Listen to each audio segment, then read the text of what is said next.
this film was really, really, and I was just like, this is a lot. He literally said to him that he loves him more than his dogs, like, and I'm glad they made their way back to each other.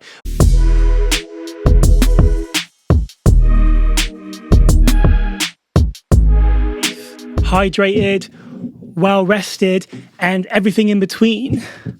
I'm so excited to be here. I'm so excited to talk about this. I feel like a child. For those of you who do not know me, my name is Jord. This is the Winning Side podcast, Heartstopper Forever edition. Thanks for joining me. It's nice to meet you. And for those of you who do know me, how are you doing?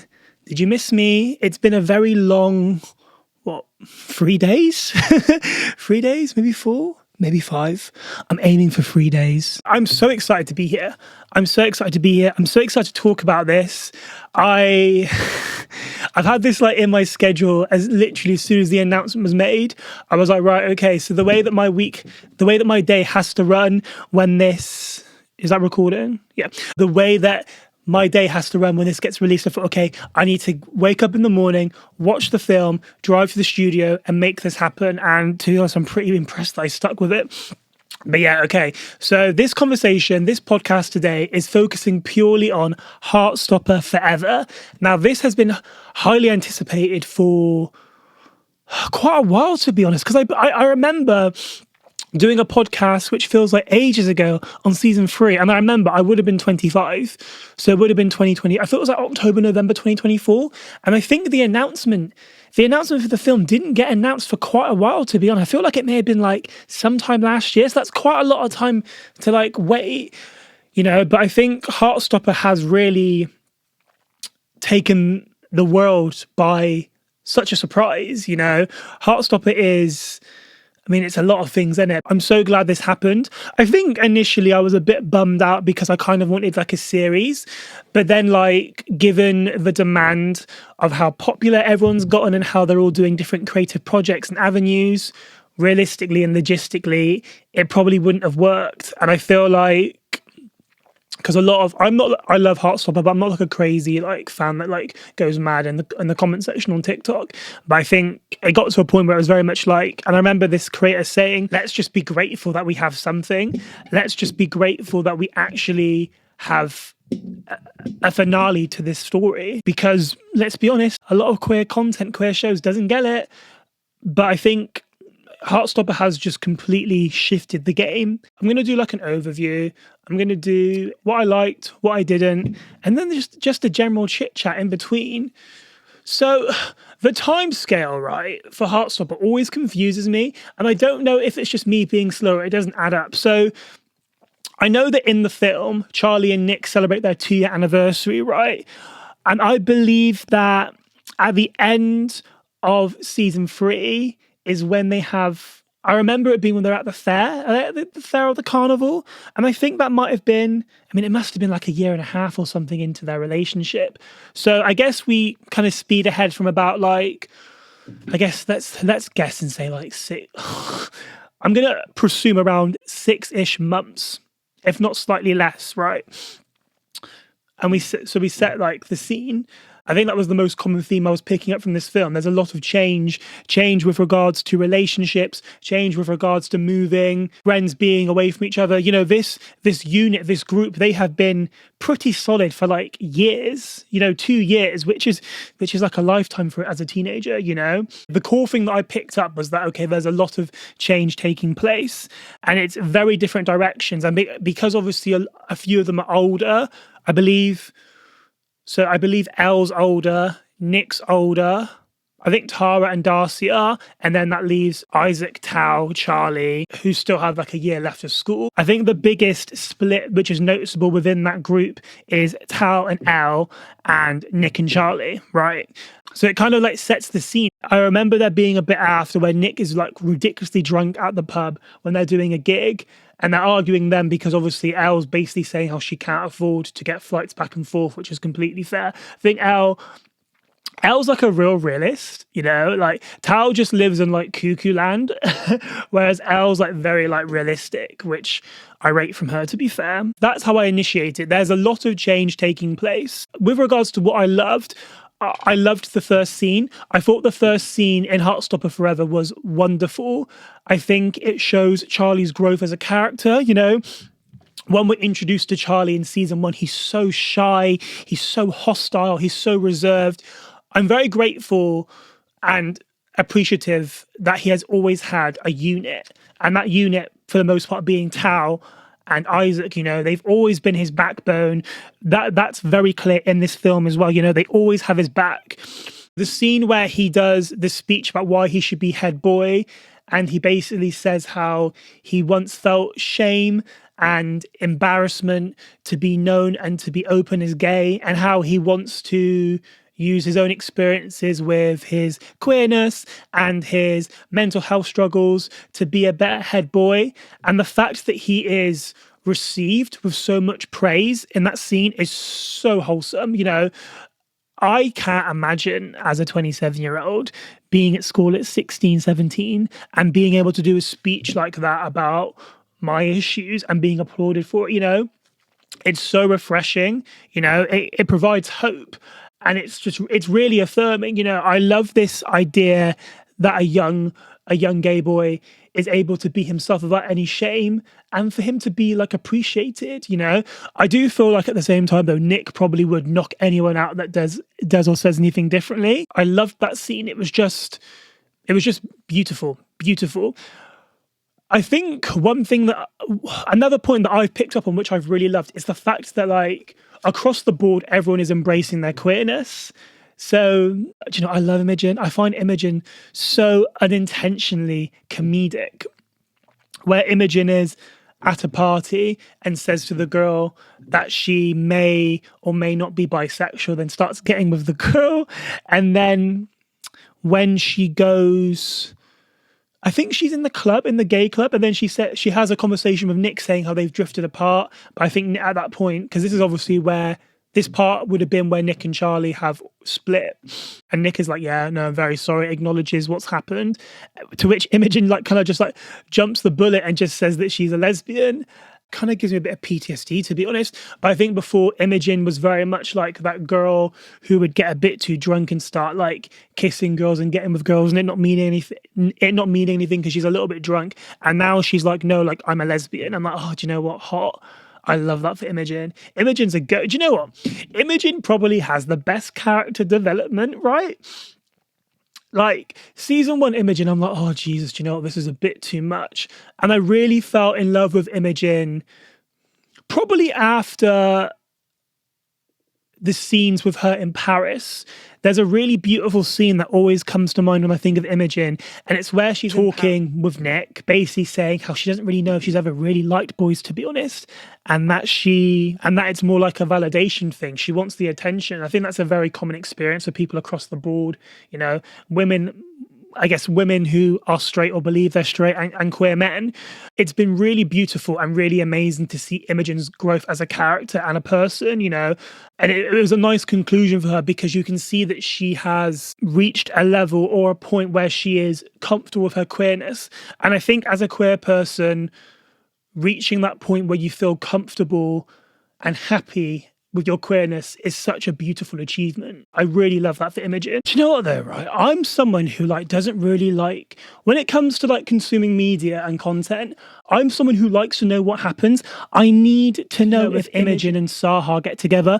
Like the final scene with the pair of them is a bit misleading. And I don't mean misleading as in like it gives you the wrong impression. I mean misleading in the sense that I don't know what's happening, and that really stresses me out. Like I just feel like they should be together, and I don't want the what if or the maybe or the potential. I want like a concrete bit of evidence that they are going to be like happy lesbians for the rest of eternity.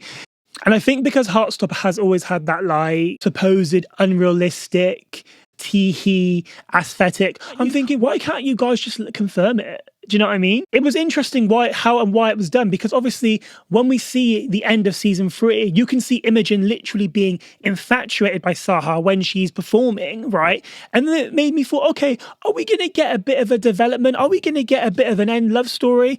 I know it's open to interpretation, but sometimes the interpretation isn't needed. Sometimes the interpretation can just not be an interpretation, just show me what I want to see. Do you understand? That's how I felt anyway. I found Heartstopper Forever really refreshing because, like I said already, like you can tell that in Heartstopper Forever, compared to the previous 3 seasons, every character is more comfortable with their queerness. The way that we see Charlie and Nick show each other affection in public is so refreshing and reassuring. We've gone from them like hiding in corridors, locking themselves in rooms, like finding the furthest room away from everyone else to be intimate and private. And I feel like they've reached a point where it's just like, I actually don't care. I don't care. I want to show like whoever, wherever that I want my man and I love my man, you know? And I think that is something that like naturally happens as a queer person. I feel like I'm guilty. You know, when I was younger, I'd be like trying to find like the furthest room away to do God knows what. To be fair, I have done that recently actually, but that's not the point. And I think as you get older, you just put instead of like trying to please people or not make people feel uncomfortable, you put your own needs before anyone else, as you should. You know, straight people do it all the time. So why should queer people not? And I think seeing this public affection that Nick and Charlie show each other so unapologetically is so nice. You know, when we run it back a couple seasons back and we see these two running through corridors, finding lip syncing cupboards, you know, to show each other a bit of affection. That isn't necessary anymore. You know, it's not part of the radar. Now it's just like showing affection where and when. And I just think that's such a beautiful position to get to, a really beautiful position to get to. I'm a 27-year-old man, okay? I'm a 27-year-old man. And obviously, like, I get that everyone is like in their 20s, but this film was really horny, like really horny. And I was just like, this is a lot. This is a lot, you know, and I appreciate, especially as young boys, like that is like the gag, that is the vibe. But like there were some parts and I was like, oh my God, I shouldn't be here. I shouldn't be watching 18-year-old boys do this. You know, obviously don't get it twisted. Like Kit Connor is a beautiful young man, but he's way too young for me. To their Joe Lock is gorgeous. It doesn't even matter. They're way too young for me. But anyway, there were some parts and I thought, Jesus, I really shouldn't be here. But again, I think Heartstopper Forever has probably been the most realistic piece of the project we've had, because I think before it was all very like tee-hee and like realistically the amount how long it took them to do stuff isn't realistic. You know, it just isn't. There's no chance people are waiting months. 2 teenage boys waiting. It just isn't happening. It isn't happening. But however, I love living in that land of delusion. I think it's cute. I think it's an aesthetic. But there were points and I was like, do you know what? I actually don't need to see this. Like I actually genuinely, wholeheartedly do not need to see this. Like I really don't. And I think it also, you know, them being so horny just shows how, well, one, they're horny, and them being so comfortable with each other, you know, given like the history with Charlie's eating disorder and body dysmorphia. The fact that he's even able to take his clothes off is just so nice, you know. The fact that he feels so comfortable being that intimate and that vulnerable with Nick, you know, whereas that wasn't really the case before, you know. It was very much, can I keep my top on? There was a lot of reluctancy, you know, or even to the point where like Charlie would only really be interested in doing stuff with Nick when he was drunk because he felt self-conscious. Charlie's character progression is just so beautiful to see. When we look at how he was so shy and so reserved to becoming so confident and so optimistic, you know, there's a really lovely part where Charlie is talking to his friends and he says to them, there was a point where I wasn't able to vision the future or look into the future, to which Isaac responds, that's because you've spent so much time focusing on surviving. And I thought that was so powerful. It's amazing from like a friend perspective to be able to acknowledge and recognize that, you know, You know, if I had a friend like Charlie, I'd be gagged. I would be so proud to have a friend like Charlie. The obstacles that boy has been through in such a short space of time is just something that no teenage boy of any capacity should have to go through, you know? Charlie's progression as a young queer person who has also had issues with eating and other struggles is so refreshing, you know? When you're in that position, when you're at war with your body and you're at war with your relationship with food, I can't even describe it. It just feels like the world is just against you completely. That's the best way to describe it. It feels like there's no way out. You know, I would have, if I had have seen something like that as a young boy dealing with issues with food, it would have been a game changer. It would have been an absolute game changer. And it's really important to note that, like, there isn't that much recognition and awareness on eating disorders with young men, because it is primarily focused on women, because it just is, you know? So I think to see a character like Charlie go through these struggles and then to reach the other side and be happy and healthy, it's just really nice to see. I'm obsessed. I'm really obsessed. One thing that has stayed very consistent throughout the entirety of the Heartstopper collection is that I've never had any doubts how much Charlie and Nick love each other, you know? Charlie and Nick have been riding for each other from the jump, you know? And even when things got techie and difficult and hard to navigate, there isn't a moment in that time period where I doubt their intentions towards each other. You know, there isn't a moment where either of them are willing to back away from each other. You know, their love is always very apparent and very clear and very present. You know, there are some moments where realistically a lot of people would step back. A lot of people wouldn't know how to deal with it. And I think this shows very clearly how they are incredibly dedicated to each other. You know, Charlie and Nick's love story is very refreshing. You know, it's very refreshing. It's different, but I'm not mad about it. I'm not mad about it, you know. I think it gives hope. I think it teaches queer people, young queer boys, that we can be a bit complex, that we can be a bit difficult, and we can still be adored and loved unconditionally. I think a lot of queer people find it difficult to find someone, and when they do find someone, they want to keep it all like peachy and rosy, because showing vulnerability can be perceived or deemed as a weakness, you know? And I think seeing this between Charlie and Nick, and for them to come out on the other side and still be together, like, what more could you want from a boyfriend? I'm very single, guys. So, like, if you're 25, between 25 to 35, what he's saying. What I really liked about this film is that you could, I don't know if this is like a good thing really, or just like something that I noticed.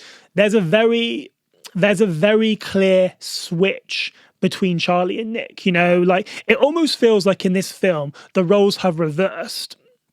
I think Nick has spent so long being in protector mode, being in like caregiver mode to Charlie, that I think with that, he's kind of ignored his own feelings and neglected his own wants and needs, you know? Nick is quite reserved. Nick is very reserved. And I think part of that reason is because his focus for the last 2 years has been about Charlie. You know, Nick has always prioritized Charlie. He literally said to him that he loves him more than his dogs. Like, and I think that had a knock-on effect, you know? And you can see the frustration for Charlie throughout the film, because Charlie is a very open book due to therapy and other resources. You know, he's very vocal, and he's very encouraging when it comes to others being vocal. And you can see where the clash is kind of going into place, because Charlie is obviously getting frustrated because he's trying to say to Nick, you need to talk to me. I believe that Nick's reasoning for being reserved is because he doesn't want Charlie to go back to the place that he was in, which, to be honest, isn't very healthy. You know, it's almost like it's what's the term? It almost kind of seems that Nick perceives Charlie as like, or his relationship with Charlie as kind of like stepping on eggshells, you know, not knowing what to say or what to do that may push him over the limit. Like, Nick's anxiety is very prominent in this film. I think it's probably like the primary focus, to be honest. And I think, if I'm being really honest, I truly believe that Nick, despite what it used to be like in the seasons before, I think Nick is more dependent on Charlie than Charlie is on Nick. When we go through the Heartstopper series and the film, Charlie has always had like a solid unit. Charlie has always had like a safe space, that being his friends, primarily Tao, Elle, and Isaac. You know, Nick doesn't really have that. Like, Nick's friends are because of Charlie. He literally even says it. He even says it to his mum at one point, that like he builds these friendships because of Charlie. You know, Charlie is I think Charlie saved Nick.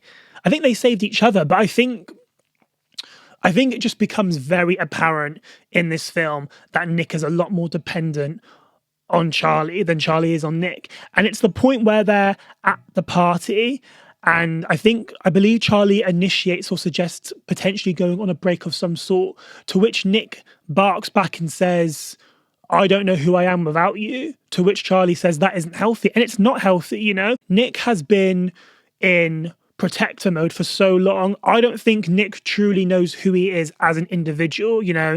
It's always been about protecting Charlie, wrapping Charlie in cotton wool, ensuring that he's safe, healthy, and looked after, you know? So I don't think he really knows who he is without looking after Charlie. You know, I don't think he knows. I really don't. And I think him moving to Leeds would be a really good stepping point, because, one, I would like to think it would take the pressure off somewhat. Two, he can become his own person. And three, the time spent with Charlie would hopefully be more valuable and more precious. Whereas where they're under each other's skin quite a lot, I think that's where the consequences and the issues are becoming quite apparent. I am absolutely obsessed with Tori and Michael.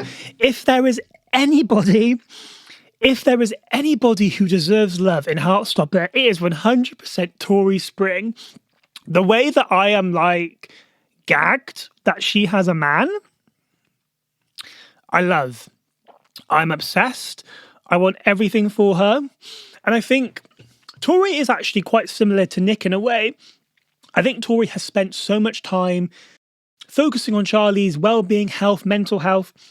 She hasn't really given herself a chance to really run it back and look after herself. Watching the way that she is with Michael is so refreshing. It's so beautiful. The bit where Michael finds out he's going to be in the Olympics, and she like starts like screaming in the library. When has Tori ever been enthusiastic? You know, who has made her want to be that way? No one but Michael. It's a really nice way to end this story. You know, having Tori with someone who adores her, having Tori with someone that wants her for all of her differences, and you know, and for traits which may not necessarily be approachable for a lot of people. You know, I'm obsessed. I'm absolutely obsessed. I think Jenny Walser is incredible. I love the way she portrays Tori. I think it's immaculate. And I'm just so here for Tori's love story, man. I'm so here for it. And oh my God. Dara that plays Michael. Do you know what? Yeah. I saw Dara in a show years ago, right? And I thought he was sexy then. And seeing everyone now be on the Dara bandwagon on TikTok, do you know what? I actually have mutual friends with Dara, so I need to behave. I thought it was really nice to see Tao and Elle get along well, despite not being together. Like, they don't really have a lot of scenes together, really. There's the part where, from memory, there's the part where they are arguing in the pub. There's the part where They are dancing together at prom. There's the part where they all get together as a collective to look after Charlie. And there's the part where he rocks them in Berlin. But we don't actually see them together as a couple or them be intimate. And I think it's really nice to kind of like illustrate this idea how like, even if you are or were a couple, I mean, obviously this isn't the case for a lot of people, but it's really nice to see how they still have a friendship. And even if they aren't really feeling each other like that, the fact that they are able to join together to look after their friends is a really like nice trait. It's not a common experience, let's be honest. Not many exes would be able to sit in the same room together, but I guess it's a bit different when you have the same friendship group. I love the way that Tao loves Elle. I love the way that Tao loves Elle unconditionally, you know? Media and fiction really likes to focus on the mistreatment of trans women, right? It's very rare that we get to see trans joy in queer storytelling, unfortunately. Over the course of this love story, watching Tao love Elle unconditionally is so refreshing. We don't get to see that many optimistic stories about trans women. You know, the way that Tao adores her and loves her and wants to do anything to be with her, like, it creates such a beautiful message to trans women, you know? I think, and even when like Tao rocks up in Berlin, it's very clearly like indicated that Tao is not going to give up on her, you know? Like, it's always been Elle. No girl comes close. And I think Yasmin Finney is amazing. You know, I think she may actually be my favorite. I think she might actually be my favorite. Obviously, I love the whole cast. Do not get it twisted. But there's something really beautiful about Elle's recognition and Elle's self-awareness.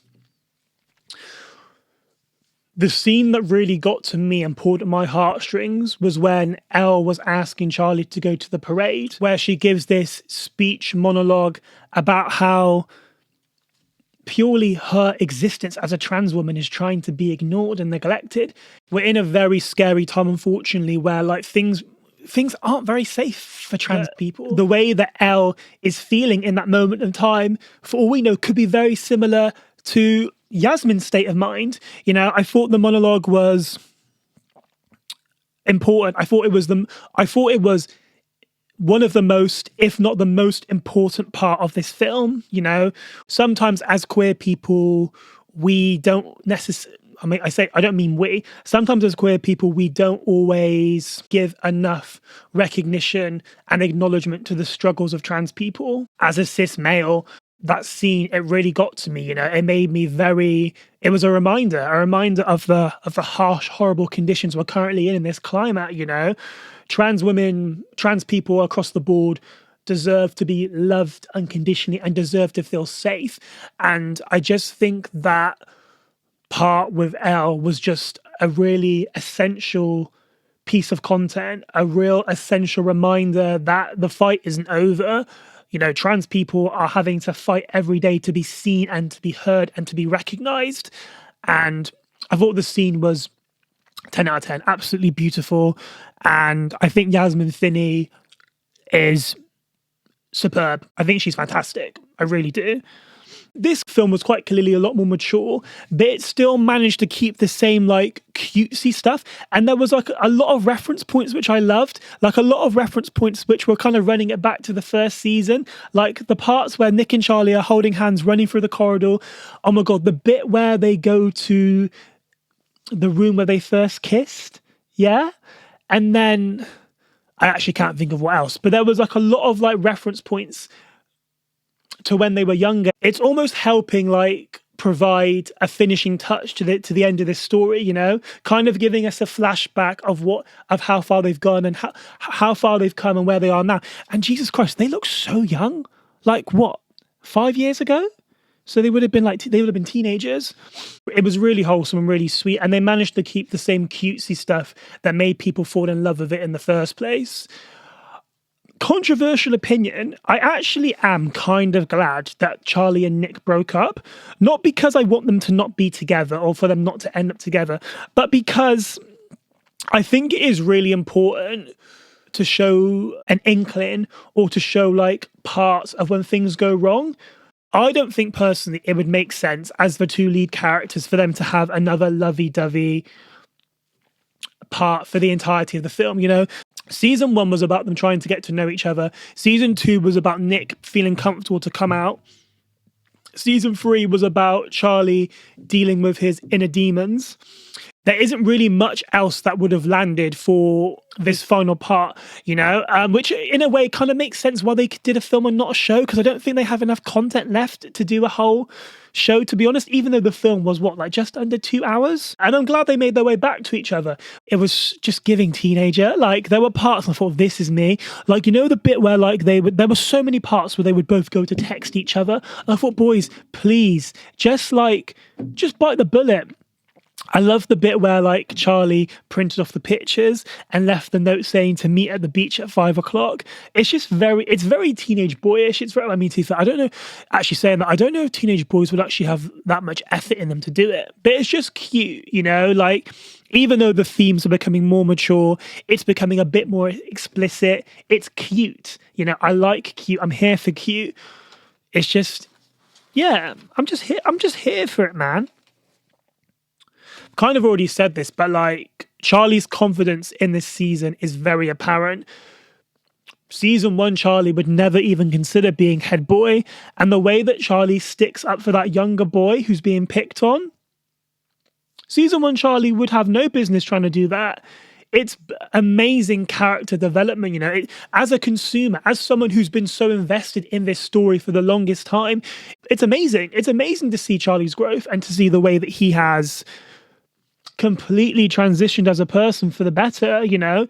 It's refreshing, and it kind of teaches queer people that these temporarily feelings which we have about feeling alone, isolated, insecure, they aren't permanent, you know. These aren't permanent feelings. I think when you're in that state of mind, when you're feeling a certain way, you can't help but struggle to shift what you're feeling.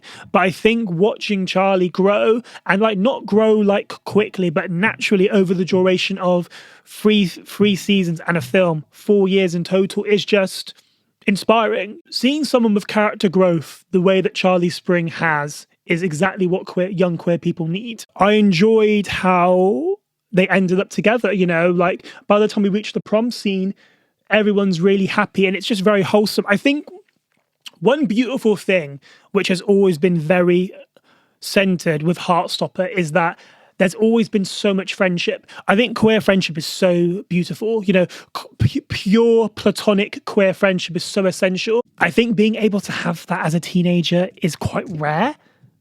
Maybe not so much now, but definitely when I was a teenager, you know, and to see these queer people so unapologetically love each other and be there for each other, even when the going gets tough, is amazing, you know? When Charlie and Nick break up, Charlie's friends are literally there without him even having to contact them, you know? The way that these friends are so dedicated to each other through and through, it's just beautiful. It's really beautiful.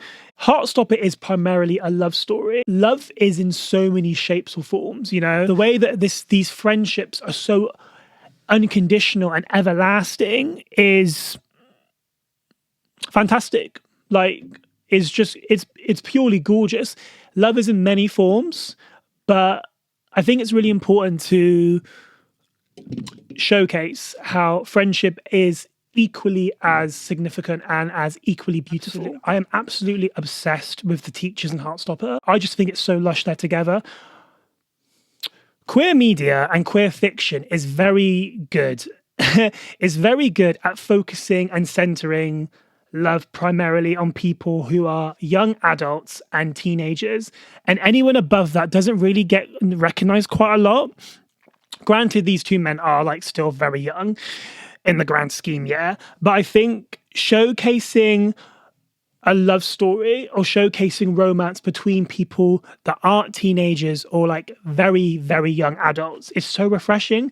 I think sometimes as a queer person, you kind of feel like your sell-by date has passed if you haven't found the one or found love by your 20s, and that just isn't the case. And Mr. Farouk and Mr. Ajay, I'm just obsessed with them, you know. It's so refreshing, and they're just really cute.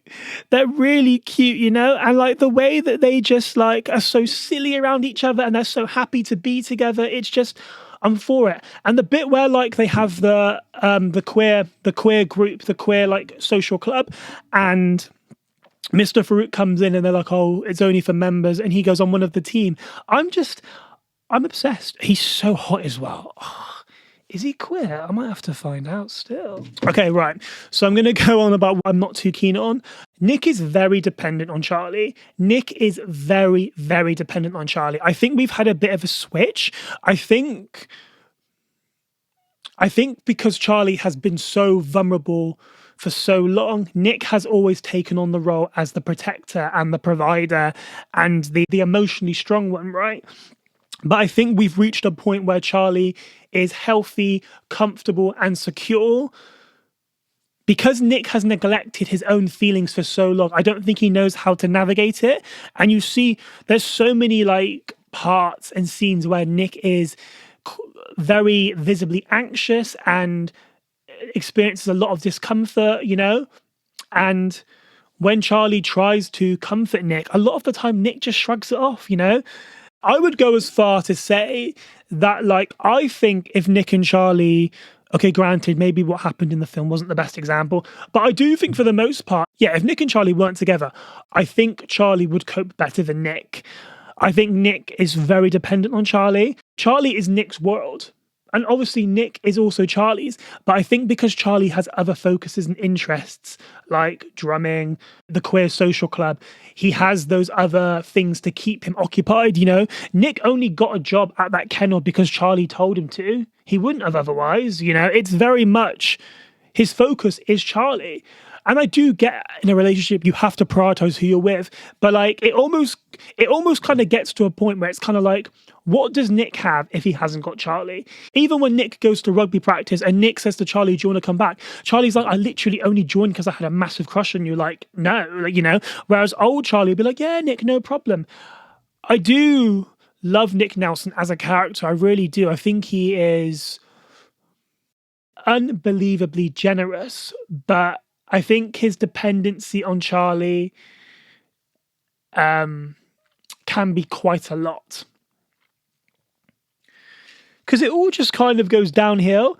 After that scene when he's at the pub getting stupidly wasted, it all just goes a bit south from there. And like, yes, okay, Heartstopper is unrealistic and dilly-daddy, but like, I feel like at points it got a bit too real. And I'm actually not mad about it, you know, because if we have this like illusion of where they're lovey-dovey, it's not very realistic. And then if you're using, I feel like a lot of queer people, let's be honest, I think a lot of queer people use Heartstopper as a reference point. I think a lot of queer people use Heartstopper as a source. Therefore, if Charlie and Nick continue to be lovey-dovey, unconditionally, with no hiccups at all, when queer people start dating in real time, I think it would be very much like, well, why am I not like Nick and Charlie? Why can't I get it moving like Nick and Charlie? And obviously, like, as a 27-year-old, I get that, but I don't think that's the same for a 16 or a 17-year-old, you know? We think very differently. I'll be really honest, I hate David. I actually find David to be the most irrelevant character like in the show. Even the bit where he's going on about how he tries to have a conversation with Nick about going to Paris and having the job, but Nick just isn't interested. And to be honest, he was so horrible to Nick, I'm not surprised. Like, it's just very much like, I just look at David and like, get off the screen. Get off the screen. I know this is going to make me sound like an absolute hater. Nobody should be playing Nick's mum apart from Olivia Colman. You know, nobody should be playing Nick's mum apart from Olivia Colman. Don't get it twisted. I like Anna Martin. I think she plays Nick's mum really well. However, Heartstopper, when you guys feed us initially with Olivia Colman, you can't expect a switch up and for it to land. I haven't felt heartbreak like this with a new character since they replaced dark skin Aunt Viv with light skin Aunt Viv on The Fresh Prince of Bel-Air. Do you remember in season 3, where like the auntie would be there as I guess, a somewhat replacement for Nick. And there would be like sequences and parts where like Nick would be talking to his mum, but obviously Olivia Colman wasn't available, so she wouldn't respond back. I actually think that would have been more effective, because realistically, when I see these character replacements, right, it kind of gives it soap opera. And I appreciate and understand that Olivia Colman is a very busy woman and quite clearly didn't have the time to make it work. But like, it's just a drastic shift. It's a drastic shift which I do not want to subscribe to. And I get this isn't really fair because people can't help being busy.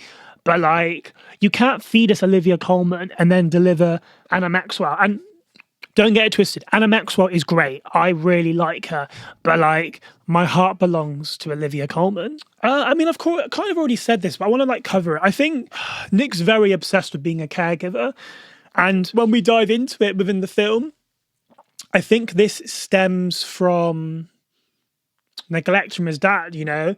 I think Nick believes if he isn't in check or if he isn't acting accordingly, people will disappear, you know? Dad is and was very absent, you know? So I guess it wasn't really it wasn't explored that much, but I think that trauma has stayed with him. And I think that's why he always tries to come across a certain way, because I think Nick's worst nightmare is losing Charlie. I don't think he could he didn't, did he? I don't think he could or would deal with it. But I think this obsession becomes quite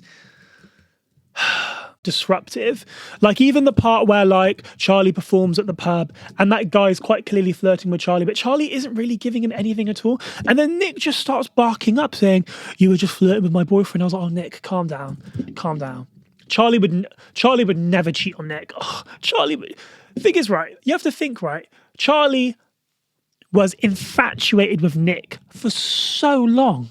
I'm just like, Nick, you need to reel it in a little bit, big man. It's not cute. I get it though. I do get it.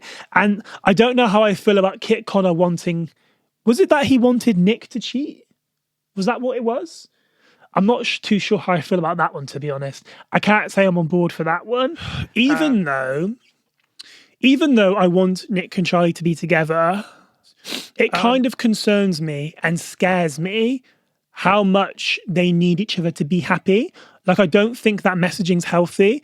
The fact that we are getting indications and signs that if Charlie and Nick aren't together, Charlie's going to relapse, I find that quite scary and quite concerning.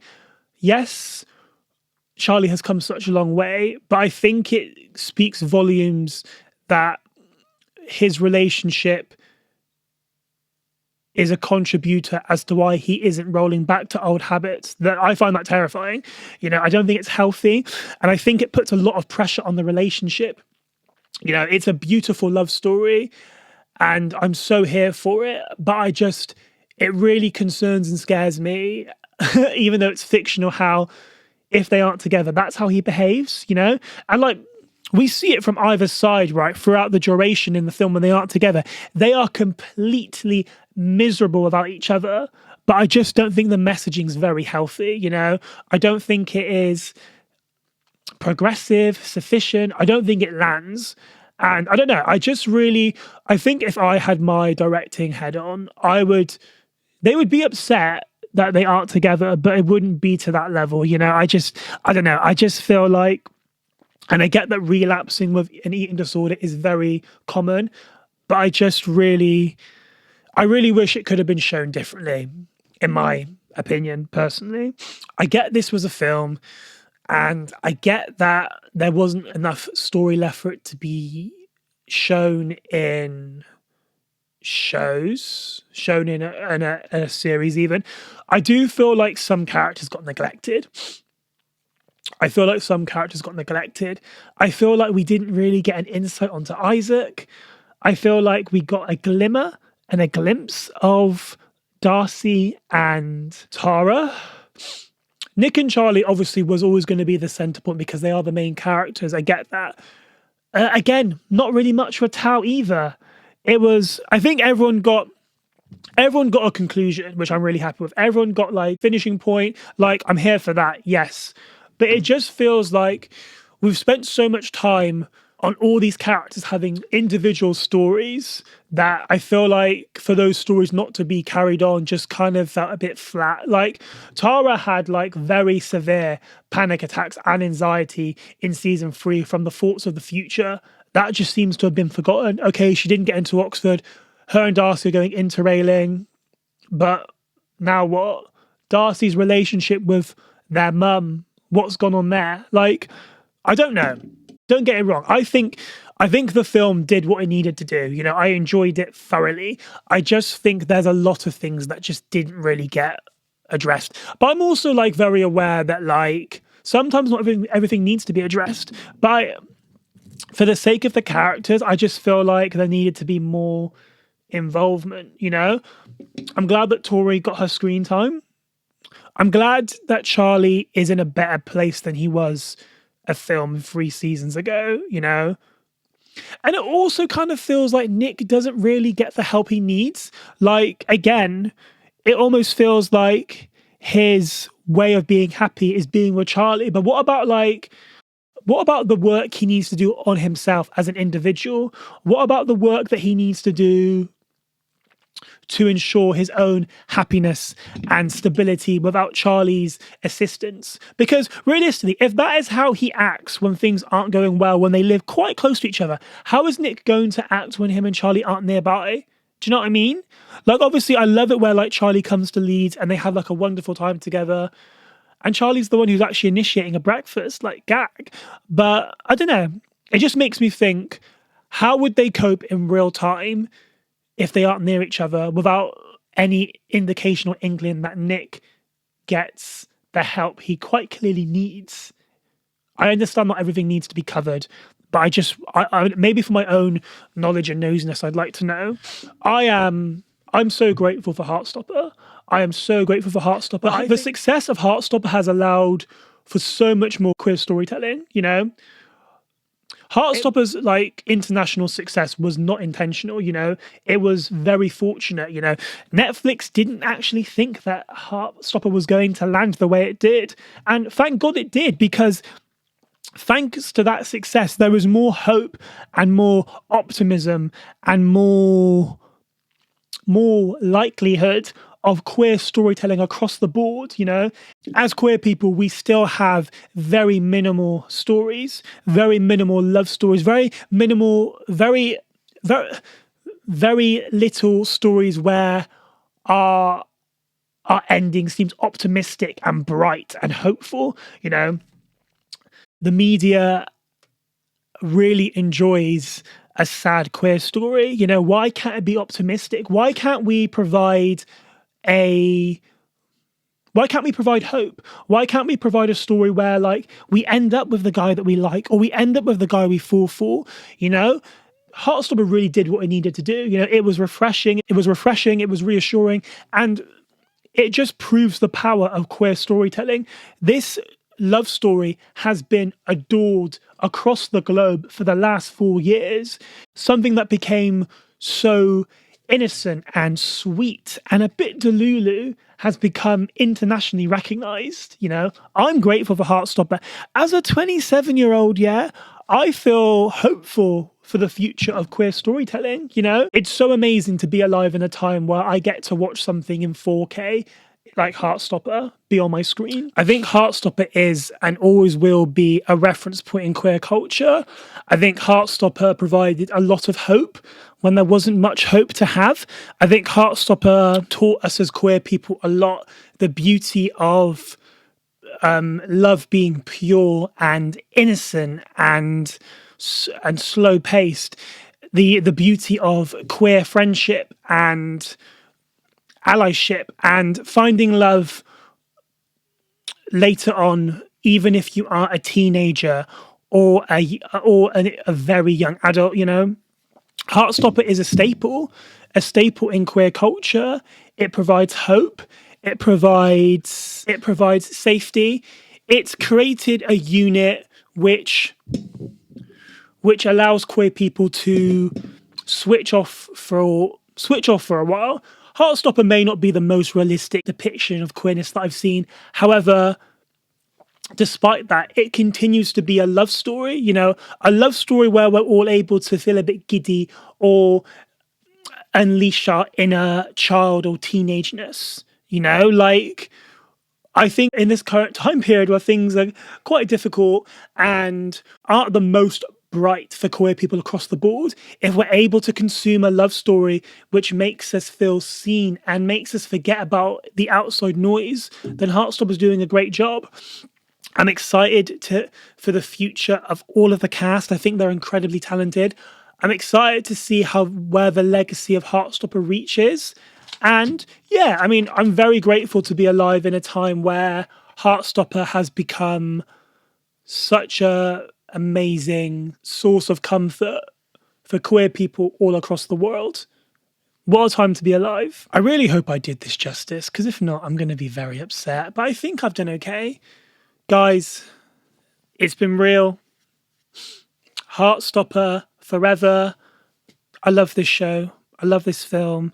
I think it was beautifully done, and I'm excited to see where the rest of the legacy of Heartstopper goes. Please like, please share, please comment and subscribe. I've manifested this is going to be the best year of my life, and I need your help with the likes and the comments and the shares and the subscribes. Thank you so much for watching this conversation. It means so much to me. This show means so much to me. And yeah, please join me for the ride so I can try and continue to do this for as long as I can.